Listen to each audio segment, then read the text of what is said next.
Hi everybody, Adora here from Adora's Ramblings. Today I'm going to do something a little different. I'm going to show you how to make a keto pound cake. Now I followed the keto diet for on and off for about 4 years, and it has been very successful for me as long as you watch what you do. Okay, yeah, yes, you can eat a pound of bacon, but doesn't mean you should. Remember that one on the keto diet. I have enjoyed and tried many recipes, and this pound cake has actually been one that I go back to over and over again. I can do different things with it. It's really great, versatile recipe that I'm also gluten intolerant, so going to the keto diet really wasn't that much of a switch for me. So without further ado, let's get started.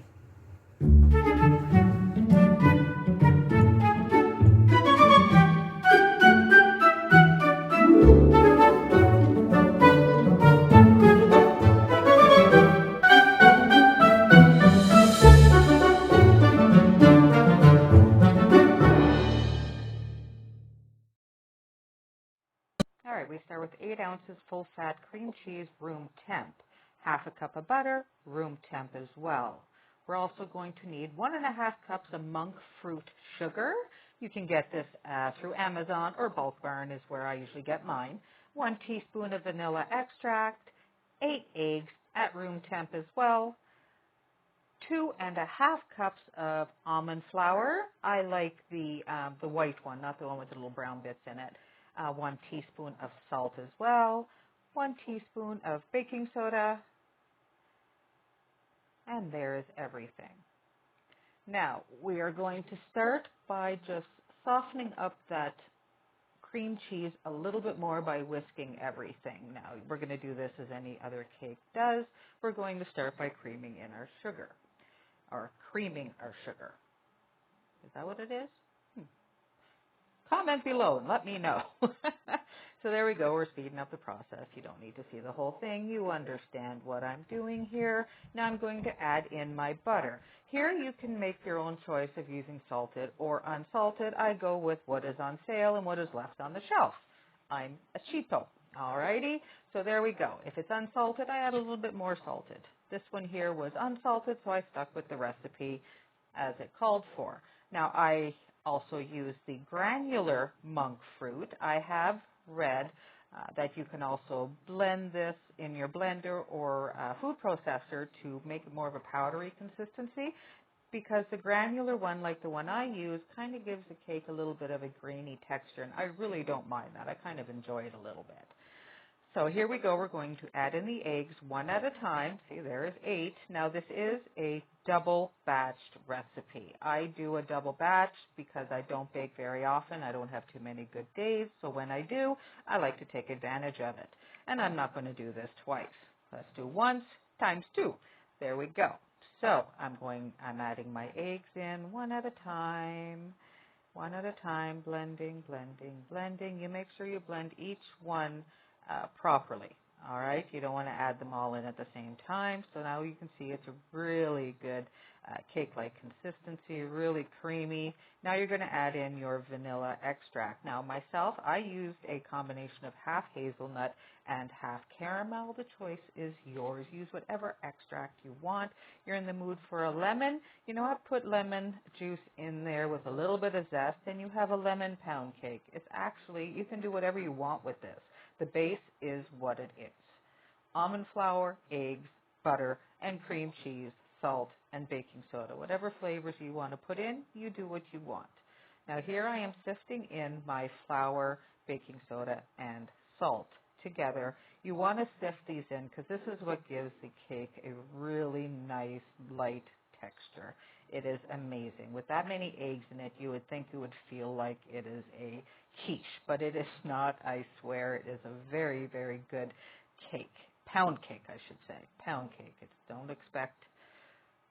So here we go. Do not go with the mixer in this. That would have been a big mess. I'm going to fold everything in gently. I don't want to overwork the eggs too much. Eggs can be very delicate. You want to be careful. So here we go. I just folded it in just to make sure I didn't make a big floury mess all over myself like I did on my table right there. And then I blend everything in. Now, as you see, I do everything on my table. That is my altar. That is my zone. That is where And to me, making this cake is like me making a spell. I am making this as a happy. This is me putting my goal, my intent of I need to lose this last little bit of weight. I am putting all that into my cake on my altar. This is what I do. So there we go. I'm just wanting to make sure I got all the last little bumps and things out of it. Scrape the bowl, giving it one last little minute.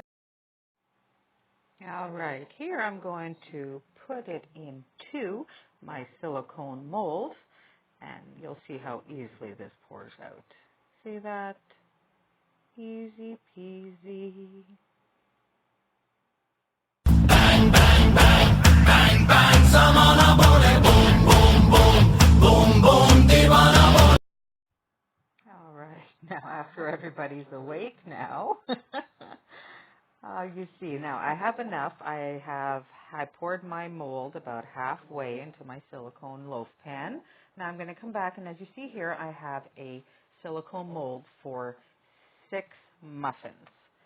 It is great, again, silicone, and the big scooper, I love this thing. There is, every single one of them comes out the same size. There's no little, oh, take a little bit of this one, put a little bit in that one. So again, we rush through this process of 6 little cupcakes. 1, 2, 3, 4, here we go, 5, bang, and number 6. You see, I still have my eggshells there. I will not be throwing those into the compost bin this time, for sure. Not so loud of a bang on this one. Now what I'm going to do with these is I'm going to put them onto a cookie tray just to give them some stability, of course. You see, now the cupcakes are going to go, now all of these is going to go in the oven at about 350. The cupcakes are going to take about 20 minutes, and the loaf is going to take about 40. Now, something else you can do is I decided this is an afterthought. I put some frozen berries on top. I've got some frozen raspberries, and I'm putting them on top of my little mini loaves. And then on top of my big loaf, I am going to be sprinkling some huge frozen blueberries that I've picked up from Costco. I love Costco to get my frozen fruit. It's great. So here, as you see, I'm going to sprinkle them up. And now what happens with this is as they bake, they are going to drop. But what is great about it is as you slice, you're going to see the fruit all in the middle. And then the cupcakes, what they kind of do is when you break them open, depending on how much fruit you put inside them, you break them up and they're almost like those fruit in the middle cupcakes. Are actually amazing. And one of these really is great just for my breakfast. I have one cupcake or a slice of the loaf. It is perfect. It is great. No issues. So there we go. That is ready to go into the oven. All done. Trying to see, look at that, doing my little magic hands. So there we go. That is it, and this is them all cooked. They are wonderful. They are enjoyable. Give them a shot, everybody, please.